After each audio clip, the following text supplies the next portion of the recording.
4차 산업혁명 시대의 이제 정보통신 개론 마지막 12장 진행하겠습니다. 그래서 다음 시간부터는 정보통신 관련된 프로젝트 관련된 설명할 수 있으면 매주 한 챕터씩 한번 진행을 좀 하겠습니다.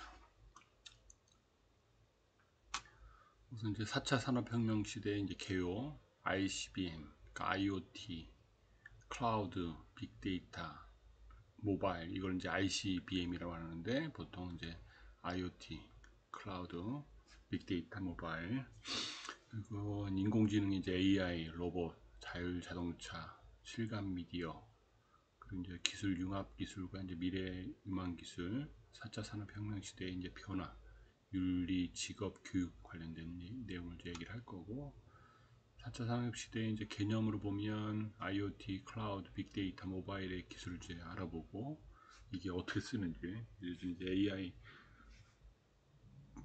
부분이 이제 이슈가 많이 돼 있는데 부분을 하고 로봇, 자율자동차, 실감 미디어 이런 부분들, 또 웨어러블 컴퓨터, 3D 프린팅 이 부분들, 또 융합 기술에 대한 내용에 대해서 한번 설명을 좀 하겠습니다.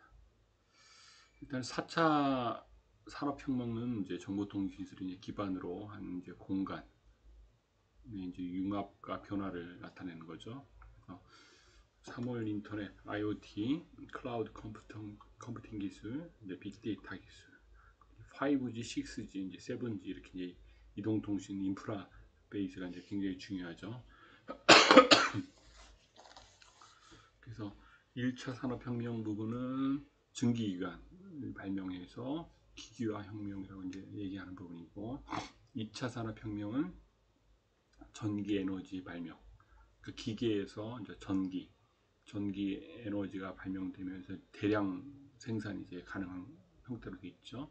거기서 이제 전기가 또 바뀌어서 전자, 컴퓨터, 인터넷 이런 부분에 이제 3차 산업혁명이 발전이 됐어요.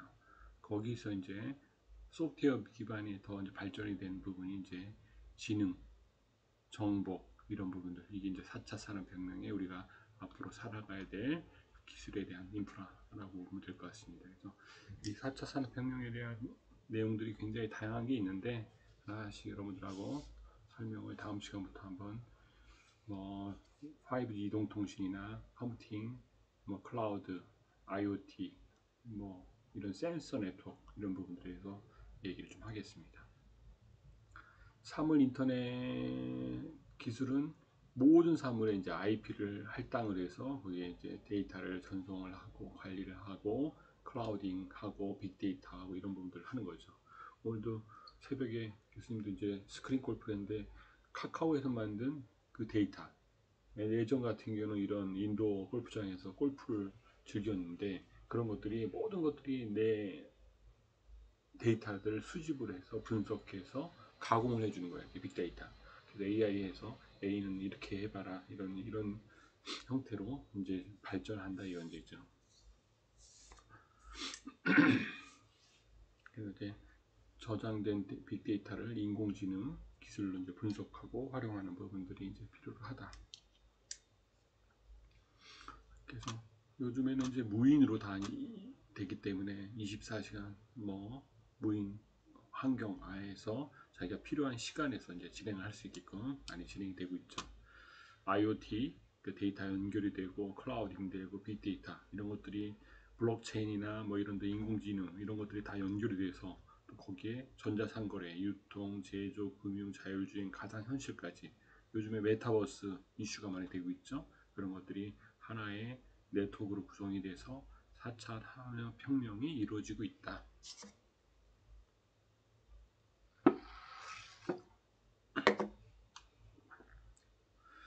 ICBM을 보면 IoT, 클라우드, 빅데이터, 모바일을 얘기하는 부분인데 일단은 사물 인터넷, 클라우드, 빅데이터, 모바일 기술이 합쳐져서 어떤 IoT 기술이 발생이 되죠. 사물 인터넷을 보면 컴퓨터 칩과 통신 기능을 내장한 인터넷을 연결하는 거죠. 그래서 옛날 구글 글라스나 여러 가지들이 이제 나오고 있었는데 이런 것들이 이제 어떤 형태로 바뀔지 앞으로 여러분들이 보면 될 것 같습니다. 그래서 지금은 굉장히 발전을 빨리 하고 스마트폰이 생긴 게 2009년, 10년 이렇게 돼서 발전되는데 10년 안에 어마어마한 속도로 발전을 하고 있어요. 그렇게 되면서 이제 옛날에 네이버 다음 같은 것들이 또 다른 카카오 베이스로 다양한 서비스들이 이제 발생되고 있는 거죠. 그러니까 IoT가 되면서 모든 영역에서 아마 이게 발전이 되고 개선이 될 가능성이 크죠. 그리고 사물 인터넷을 보면 IoT 부분이 IoT의 기반을 가지고 이런 장치, 디바이스 위에 이런 스택들이 올라가는 거예요. 올라가서 이제 응용 어플리케이션 형태로 보안, 관리, 내계층 형태로 이제 발전을 하고 있는 거죠. 그래서 사물 인터넷을 보면 이제 사물 인터넷 진화를 보면 사물 통신, 통신 장비와 사람과의 통신을 주 목적으로 하는 거죠. 사물 인터넷을 보면 이제 사물끼리의 통신을 하고 만물, 인터넷, IoE 이제 프로세서와 이제 데이터 간의 독립적인 개체로 이제 서로 연결을 하는 거죠. 그래서 M2M이라고 하죠. 사물 통신은 물류, 자판기, 원격 검침, 교통신호, 바코드, 주차장, CCTV 이런 것들이 전자공학에 의해서 많이 발전이 됐죠. 요즘에는 모든 것들이 이제 물류, 뭐 택배 서비스나 바코드 서비스, 뭐 자판기, 원격 이런 것들이 다 연결이 돼서 진행이 되고 있죠. 또 사물 인터넷 부분을 보면 IoT 옛날 이제 센서 네트워크가 이제 발전이 돼서 IoT 되는 거죠. 인터넷 오브 띵스 모든 사물에 이제 인터넷이 연결이 되는 시대가 왔어요. 이제 모바일 센서 네트워크, RFID, 2차원 바코드, NFC 이런 기능들이 하나에 이제 연결이 돼서 진행이 되고 있죠. 만물 인터넷을 보면 IoE, 클라우드, 빅데이터, 커넥티드 카, 스마트 그리드, 스마트 공장, GPS, LBS, GIS 이런 형태로 발전이 계속 되고 있어요. 또 사물 인터넷을 보면 사물 인터넷 진화가 이제 사물 인터넷 세계의 시장 규모를 보면 2013년에 2천억 달러에서 2020년에 1조 2천억 달러로 발전했죠. 2013년에 2조에서 2020년에는 22조가 어마어마한 속도로 발전하고 있어요. 지금 이런 점프업이 되고 있다. 국내든 해외든.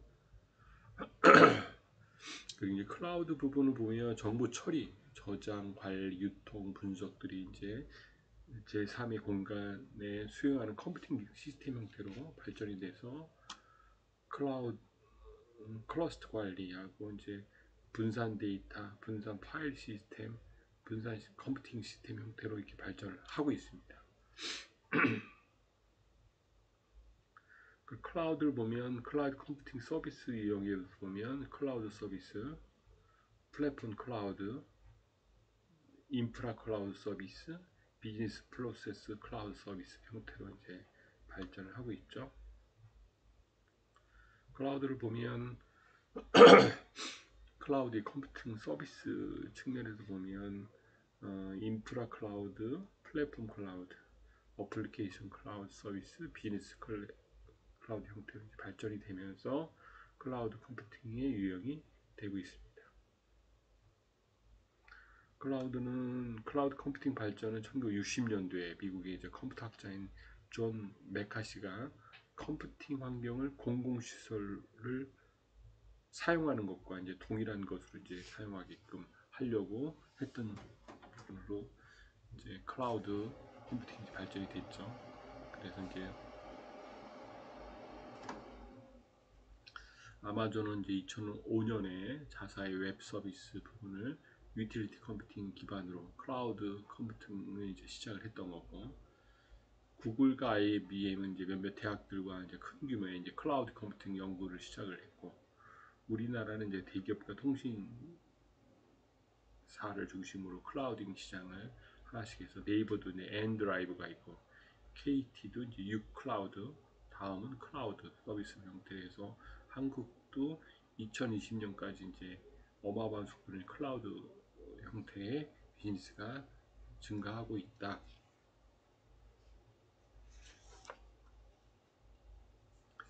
ICBM의 클라우드 부분은 클라우드 컴퓨팅 기술이 서버 클라우드, 웹 클라우드, 유클라우드, 모바일 클라우드, 미디어 클라우드, 소셜 클라우드 이런 형태로 이제 나눠지죠.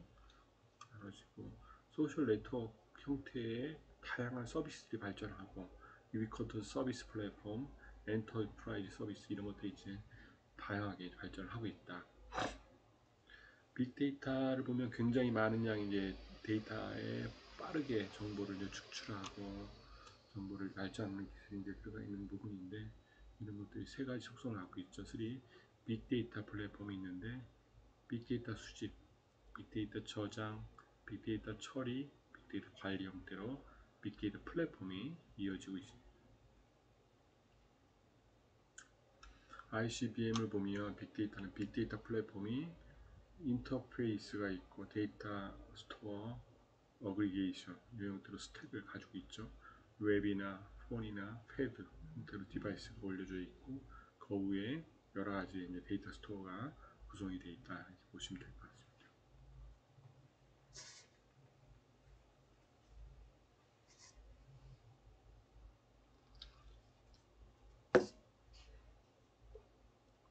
또 빅데이터의 국내외 이제 활동 사례를 보면 검색어를 입력하면 이제 접근할 수 있는 웹페이지 탐색이나 이런 제목, 구글 독감 트렌드 홈페이지 이런 것들 같이 왓챠 이런 형태로 영화를 추천하는 서치 왓챠 뭐 이런 형태, 구글의 독감 트렌드 이런 형태의 서비스들이 이거 말고도 다양한 빅데이터 서비스들이 있죠. 빅데이터를 보면 향후 이제 정보량도 굉장히 다양하게 올라가고 데이터의 시장 규모도 굉장히 커지고 있죠. 복잡하고 대용량의 데이터가 계속 쌓이고 있다 이렇게 보시면 될 것 같습니다. 모바일 쪽도 마찬가지죠. 모바일 5G가 이제 지금 아직 인프라들이 다 구축되어 있지 않지만 IMT 2020 5G 서비스가 2019년, 20년, 21년 이렇게 해서 계속 발전이 되고 있습니다. 그래서 주파수 효율성이나 이용자의 체감 전송 속도, 또 데이터 전송 속도, 면적당 데이터, 에너지 효율, 최대 기계 연결 기기수, 전송 지연, 미리세컨드 형태로 고속에 그냥 300km, 400km, 500km까지 진행이 되면서 서비스가 될 수 있도록 이제 가능하게끔 하고 있습니다. 6G 서비스를 보면 지금 5G에서는 20기가 bps를 쓰고 있는데 6G는 1테라, 개인마다 20기가, 1기가, 2기가가 아니고 1테라가 최대 전송이 될 수 있게끔 하고 있다. 사용자 전체 전송 속도 보면 이제 1기가 bps죠. 사용자 한 명당 1기가급을 받을 수 있게끔 하는 것을 하고 있다. 6G에서는 신호의 대입폭도 이제 수기가 bps, 수기가 헤르츠죠. 이게 신호 대입폭이 그래서 이제 수십 기가. 그럼 데이터가 전달이 되려면 이게 내 생각엔 테라헬스 주파수 때에도 지금 얘기했던 100기가 이상의 어떤 주파수 대역을 써서 전송을 해야지 아마 서비스가 되지 않을까 보고 있습니다. 7G 같은 2040년 정도 이르는데 지금 20년 후의 얘기죠. 그런 전망인데 사람이 존재하는 모든 공간 자체의 네트워크가 될 거고 인프라 서비스가 이제 된다. 아주 이제 영화 속에 나오는 그런 형태의 7G가 나타날 것 같습니다. 인공지능 부분도 인간의 지능의 사고나 학습 이런 것들이 전체 인공에 구현이 되고 인공지능 바드, 알파고, 의료보건 이런 것들이 발전이 돼서 계속 발전을 할 예정이다. 인공지능의 이제 방법을 보면 기계학습, 딥러닝. 딥러닝은 뭐예요? 컴퓨터가 사람이 뇌처럼 사물 데이터를 분류하고 기계학습을 하는 것을 딥러닝이라고 하죠. 2006년 캐나다 토론토 대학에서 제프리 한통 교수의 논문에 처음에 딥러닝이라는 용어가 이제 들어가 있죠. 딥러닝.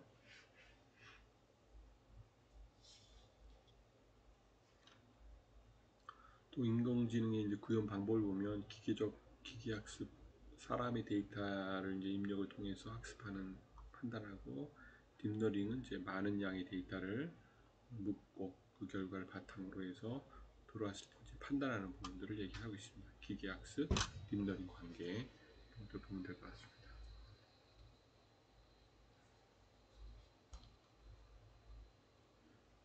인공지능 AI, 인공지능 미래를 보면 인공지능의 진화와 핵심, 인간의 감정, 인공지능의 스스로 이제 학습하는 수준까지 도달하는 그 딥러닝이라는 부분이 있고, 스스로가 감정을 가지고 자유적으로 행동하지 못한다. 이제 AI를 얘기하는 거죠. 로봇은 이제 사람과 유사한 모습과 기능을 가진 기계, 무엇인가 스스로 이제 작업하는 능력을 가진 인공지능 기계를 얘기하는 건데, 로봇공학, 로봇에서 가는 과학자의 이제 기술학을 얘기하는 건데, 로봇도 이제 마시모부터 다양한 이런 것들이 개발이 됐죠. 각 나라마다 로봇 분야도 굉장히 다양하게 발전할 거다. 또 로봇 산업 부분들, 지능형 로봇, 안드로이드, 또 기계적인 부분들, 이거는 지능형 로봇에 이제 구성하는 부분을 얘기하는 거죠.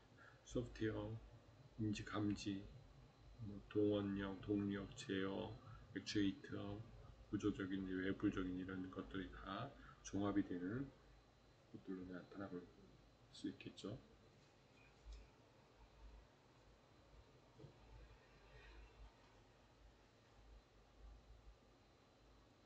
로봇의 미래를 보면 이제 로봇 기술끼리 이제 융합이 되고, 이제 로봇끼리 서로가 AI, 빅데이터 이런 것들이 연결이 돼서 아마 다양한 형태의 이제 로봇이 탄생이 될 예정입니다. 그래서 그런 것들이 발전하면서 인간과 어떻게 교류를 하며 호흡을 할지 이런 것들 필요로 하겠죠.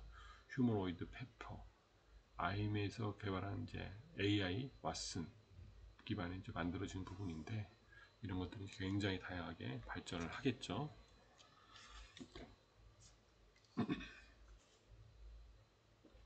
또 자율자동차를 보면 운전자가 이제 직접 조종하지 않고, 지금도 반자율 자동차 레벨 1, 2, 3까지는 구현이 됐죠. 그게 이제 레벨 4, 5까지 되면 거의 자율주행 형태로 아마 자동차가 굴러다닐 거예요. 그런 걸 한번 보시면 될 것 같고, 거기 이제 감지 시스템, 중앙 제어 장치, 액추에이터 등들이 있고, 로봇 및 이제 컴퓨터 공학, GPS, 정밀 센서, 전자 제어 이런 것들이 이제 기술로 이제 발전이 되고 있습니다.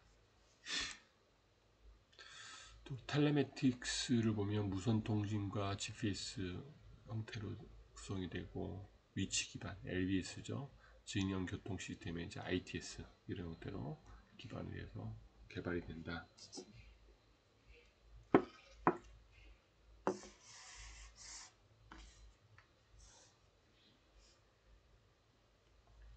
실감 미디어를 보면 다른 대상이 된 느낌을 주거나 영상 속에서 이런 컨텐츠들, 또 실감 미디어에 보면 VR, AR 이런 것들이 가상현실, 증강현실 형태로 계속 발전을 해서 홀로그램까지 나타나게끔 진행이 되고 있습니다.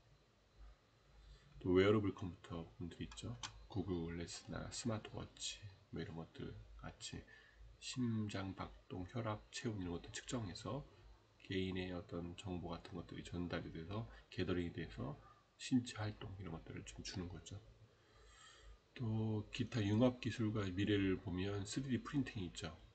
기업이 이제 재료를 뿌려서 3차원 물체, 의류, 음식, 주택, 의료, 유통 이런 형태의 부분들이 있고, 3D 프린팅에 의해서 이제 하는 부분들, 3D 프린팅에 대한 인터넷보다 더 큰 영향력을 발휘할 예정입니다. 모든 것들이 프린터 가지고 이제 만들어지는 거죠. 인공 십장 같은 것도 만들어지고,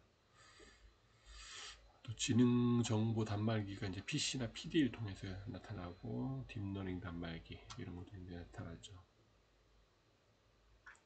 4차 산업혁명이 되면 뭐가 돼?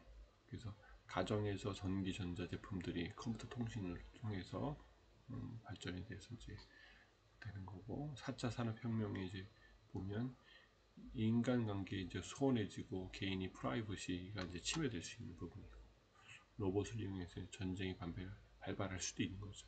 로봇끼리 전쟁을 하는 거죠. 사소한 전상망 고장으로 해서 공황 영상이 나타날 수 있다. 일자리 자체도 이제 패러다임이 바뀌겠죠. 어떻게 바뀔까? 인공지능에서 하면 뭐 자율자동차, 뭐 여러 가지 센서 정보들을 일일이 사람들이 이제 체크하던 것들이 자동으로 되니까 그런 일자들이 거의 없어질 것 같아요. 8, 90%가. 그래서 이게 되면 사람들은 뭐 놀면서 돈을 받아야 되지 않을까? 이런 여러 가지 필요로 하겠다.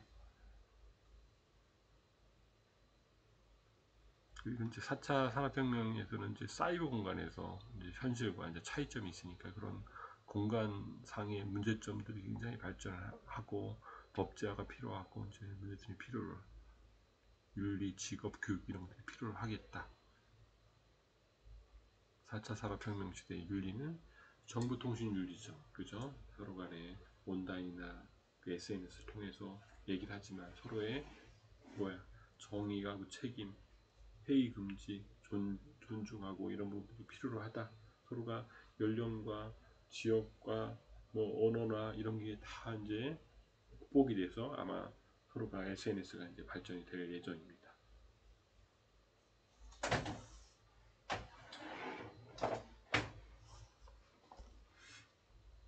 그 4차 산업 시대 이제 작업을 보면 고객이 상담은 인공지능, 빅데이터, 또 생산 제조 부분은 스마트 공장, 치과 기공사는 이제 3D 프린팅, 의료진단 부분은 의료기기, 진공지능, 금융사는 핀테크, 빅데이터, 인공지능 이런 것들, 번역가는 인공지능으로 음성인식으로 다 번역이 되죠. 창고 작업은 사물인터넷, 센서 기술, 증강현실, 계산원 같은 디지털과 핀테크로 다 바뀔 수 있는 기술들이 개발이 되어 있죠. 그리고 이제 4차 산업혁명 시대의 작업을 보면 피부관리사, 호스피스, 해커, 사이버 수사대 이런 것들이 필요로 하겠죠. 그래서 직업으로 보면 사물 인터넷 전문가로 보면 무선통신이나 프로그램 개발자, 인공지능 딥러닝, 빅데이터 전문가는 빅데이터, 가상현실은 가상현실, 3D 프린팅, 드론, 생명공학, 응용 소프트웨어, 로봇공학 이런 것들이 굉장히 다양하게 요구가 될 거다. 그 4차 산업혁명 시대에 이제 직업으로 보면 실제형, 탐구형, 예술형, 사회형, 기업형, 관습 형태로 다양한 어떤 형태의 직업들이 발전이 되고 쇠퇴가 되고 개선이 돼야 될 것 같다 이렇게 보고 있습니다. 어쨌든 전체적인 것은 마지막 챕터 부분은 이제 간단한 부분이고, 일단 4차 산업혁명 시대 이제 교육으로 보면 뭐 일단 우리나라는 초중고의 교과 과정에 4차 산업 소프트웨어에 대한 부분들을 이제 강화해서 진행할 예정이고, 2017년부터 이제 중학교 소프트웨어 교육이 이제 필수적으로 들어가는 부분이고, 그러니까 예전에 대학교 때 전자공학이나 컴퓨터공학이나 정보통신공학에 대학교 들어와야 이제 배울 거를 이제 중학교 때부터 배우고 있는 거예요. 코딩 교육도 이수하고 4차 산업혁명에 맞는 미래의 교육, 역량, 환경들이 계속 발전을 해 나가고 있는 거죠. 이렇게 이제 전체를 한번 리뷰를 했으니까 어쨌든 75분 수업은 출석을 해야 되기 때문에 여러분들이 이제 여기까지 이번 시간 하면서 리뷰를 좀 할 예정입니다. 강의는 여기까지 하고,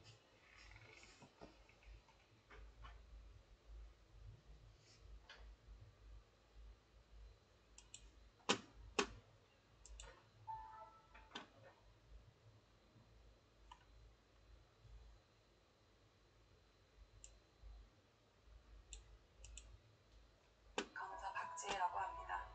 수술실 간호사로 근무를 하였고 2018년부터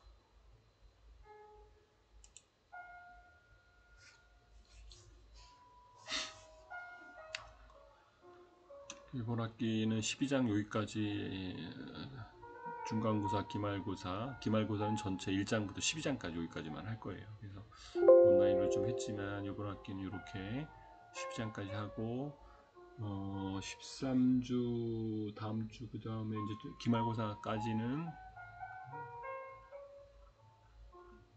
프로젝트 베이스로 한번 특강 형태로 여러분들에게 다음 주에 한번 간단하게 설명을 드릴 예정입니다.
없다고 부인하였으나 법원은 피해 아동의 진술에는 구체성과 일관성이 있어서 그 진술에 신빙성이 있다고 보았습니다.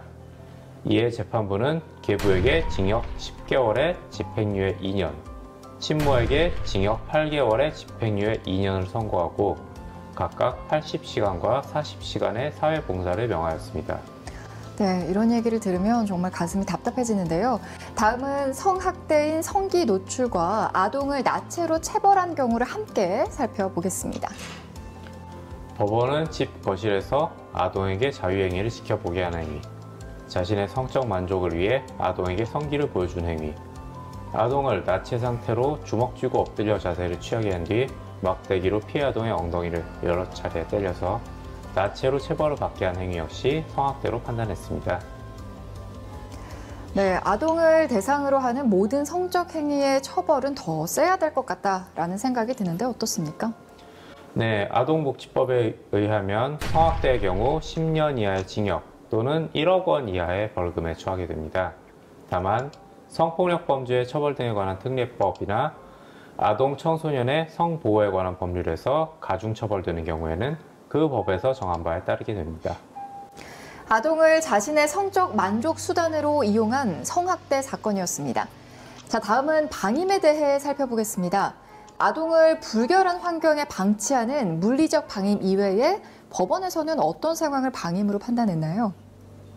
네, 방치, 유기, 출생신고를 하지 않은 행위, 의료적 방임 이러한 사건들이 있었는데요. 먼저 아동을 출산한 후에 쓰레기 수거장에 유기한 행위에 대해서 아동학대로 판결한 사건을 살펴보겠습니다. 이 사건의 친모는 아이를 출산한 후에 양육할 경제적 능력이 없다는 이유로 아동을 쓰레기 수거장에 있던 종이박스 속에 넣어두고 떠났습니다.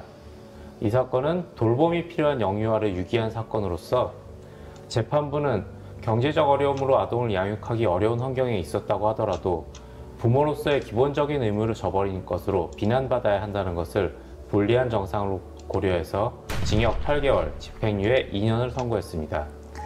네, 방임하면 아동을 불결한 환경에 방치하는 어떤 물리적 방임만 떠올렸는데 방치와 유기 역시 해당한다라는 걸 알 수 있었습니다. 자, 그럼 또 어떤 사건을 방임으로 판단했는지 함께 살펴보겠습니다. 네, 법원은 내연관계에 있던 남자의 아이를 출산해 출생신고를 하지 않고 초등학교에도 입학시키지 않은 사건, 그리고 남편의 아동에 대한 신체학대 사실이 발각될 것을 두려워해서 자녀가 화상을 입어서 병원 치료가 필요했음에도 불구하고 적절한 조치를 취하지 않은 사건에 대해서도 방임학대로 판결했습니다. 이 밖에도 자신의 아이에게 필수 예방접종조차 하지 않고 아이를 유기할 목적으로 잘 알지도 못하는 타인에게 인도한 경우, 그리고 자녀가 아버지로부터 성폭력 피해를 당하였다는 사실을 알면서도 신고하지 않고 방치한 경우도 방임으로 판단하였습니다. 네, 이게 우리가 살고 있는 세상에서 일어나는 일이라고 생각하니까 정말 마음이 많이 아픈데요. 정리하자면 기본적인 의식주를 제공하지 않거나 위험한 환경으로부터 아동을 보호하지 않는 행위 등의 물리적 방임과 유기, 출생신고를 하지 않는 행위, 특별한 사유 없이 아동을 학교에 보내지 않거나 무단 결석을 허용하는 행위 등의 교육적 방임, 아동에게 필요한 의료적 처치를 하지 않는 의료적 방임 모두 방임 학대에 해당하는 것이네요. 자, 그렇다면 방임의 경우 처벌은 어떤가요? 네, 방임의 경우 5년 이하의 징역 또는 5천만 원 이하의 벌금에 처하게 됩니다. 네, 특히 영유아에 대한 방임은 아동의 생명과 직결될 수 있으므로 매우 조심해야겠습니다. 변호사님, 오늘 말씀 고맙습니다. 감사합니다. 지금까지 유형별 아동 학대 사례에 대해 알아봤는데요. 아이들이 안전한 환경에서 건강하게 성장할 수 있도록 여러분의 따뜻한 관심과 사랑이 필요합니다.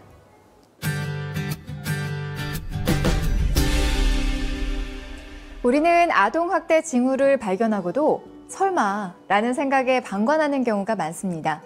이렇게 방관하고 늦게 대처할 경우 아이들에게는 더 큰 상처로 남기 때문에 주의를 기울이고 자세히 관찰해야 하는데요. 그럼 아이들이 어떤 행동을 보인다면 신고를 해야 할까요? 아동학대 유형별 의심 징후를 알아보도록 하겠습니다. 일반적으로 관찰 가능한 아동학대 징후가 있는데요. 학대받는 아이들에게서 나타나는 신체적 징후와 행동적 징후를 살펴보겠습니다.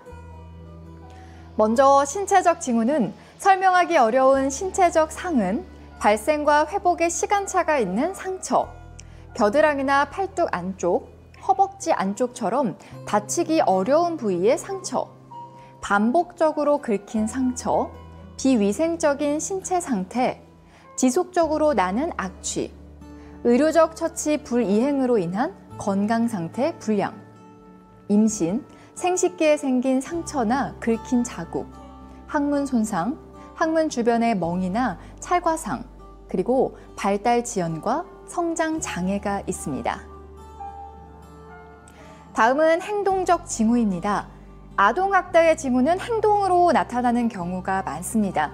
먼저 어린이가 어른과의 접촉을 필요 이상으로 피하거나 보호자에 대한 두려움이 있다거나 공격적이거나 위축된 모습을 보이는 극단적인 행동, 자살 시도, 실수에 대한 과잉 반응, 성적 묘사를 한 그림을 그린다거나 나이에 맞지 않는 성적 행동, 유아적 행동을 보이거나 우울과 불안, 수면장애, 저조한 학업 수행, 잦은 결석을 하는 행동을 보인다면